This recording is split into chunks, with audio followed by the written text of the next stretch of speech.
कि मैं भी मसीह का एक विरोधी था। अगर तुम विरोधी हो तो मैं तुमसे नफरत नहीं करता हूं, मैं तुमसे प्यार करता हूं, क्योंकि जीसस भी तुमसे प्यार करते हैं। वो तुम्हारे लिए ही आए हैं, तुम्हारे लिए भी उसने जान दी है। अगर आप 2003 में इस अंकुर नरुला को बोलते कि चंगाइयां होती हैं, मैं बोलता ये पाखंड है। इसलिए आज मैं विरोधियों पर गुस्सा नहीं करता हूं, क्योंकि कभी मैं भी उनकी जगह के ऊपर था, कभी मैं भी उनकी जगह के ऊपर था।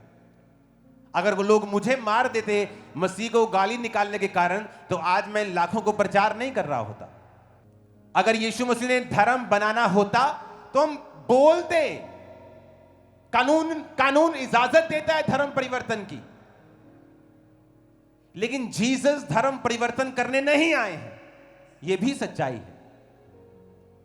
नहीं तो जब मैं चर्च में गया होता, वो मुझे बोलते कि अपने कपड़े, अपना नाम, सब कुछ बदलो अगर जीसस की चंगाई चाहते हो तो। उन्होंने पवित्र वचन मुझे दिया और कहा कि बेटा, जिस दिन बाइबल में ईसाई धर्म नाम का शब्द मिलेगा, तुम बाइबल पढ़नी बंद कर देना। और रात को नशा करके 16 अगस्त 2004 रात को 8 बजे अपने बाइक के ऊपर गाड़ी जाना, वहां गली में गाड़ी नहीं जाते, बाइक पे गया मैं चर्च को देखने के लिए। और तभी भी चर्च नहीं गया, नशे करता रहा, जुआ खेलता रहा। लेकिन 2 महीने के अंदर अंदर जब मैं वचन सुनता था, लोगों को चंगे होते देखता था, तो मेरी आंखों से आंसू निकलते थे कि क्या ऐसा कोई परमेश्वर है जो आज भी काम करता है, जो सिर्फ बातें नहीं करता, रियल में लोगों को चंगा भी करता है। मेरे सामने मेरे ही सोसाइटी के लोग आते थे और चंगे होते थे।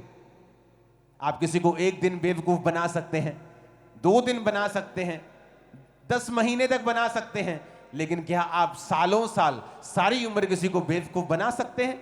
नहीं। कि मैं भी मसीह का एक विरोधी था। अगर तुम विरोधी हो तो मैं तुमसे नफरत नहीं करता हूं, मैं तुमसे प्यार करता हूं, क्योंकि जीसस भी तुमसे प्यार करते हैं। वो तुम्हारे लिए ही आए हैं, तुम्हारे लिए भी उसने जान दी है। आज हम क्राइस्ट के सिस्टम को भूलते जा रहे हैं। बाइबल कहती है कुरिन्थिया के लोग, विश्वासी, एक दूसरे पर कोर्ट केस कर रहे थे। तो पौलुस को जब मालूम हुआ कि विश्वासी आपस में ही एक दूसरे के ऊपर कोर्ट केस कर रहे हैं, तो उसने उनको पत्री लिखी। आप जानते हैं पौलुस की पत्रियां क्यों लिखी गई?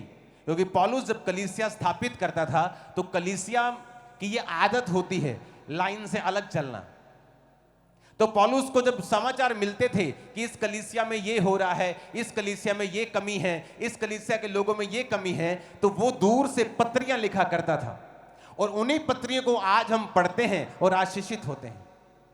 एक पास्टर मेरी बहुत खिलाफत करता था, और उसे मालूम नहीं था कि मुझे ये बात मालूम है। तब इंटरनेट इतना नहीं होता था। जब उसे पता चला एक दिन कि मैं पास्टर्स की हेल्प करता हूं, तो एक दिन उसका मैसेज आया टीम के द्वारा कि मैं आपसे मिलना चाहता हूं। मैं उससे मिला और उसने अंदर आके मुझे बताया कि मैं कर्जे में हूं और मेरे ऊपर इतना कर्जा है, अगर मैं अब नहीं चुकाऊंगा तो मेरी फलानी चीज को, जो कि सेवकाई के लिए इंपॉर्टेंट है, वो उठाकर लेके जाएंगे, क्योंकि वो कागजों में अटैच है चीजें। उसे लगता था कि मुझे पता नहीं है कि तू मेरी खिलाफत करता है। और परमेश्वर ने मुझसे कहा कि अगर तू प्यार करता है, इसके कर्जे को उतार। मैंने कहा परमेश्वर ये मेरी खिलाफत करता है। परमेश्वर ने कहा तुझे प्यार करना है। मैंने कहा भाई आप फलानी तारीख को आ जाए, मैं आपका कर्जा उतार दूंगा। सुनो मेरी बात, आप जानते उस व्यक्ति कि वो व्यक्ति तब भी थैंकफुल नहीं था।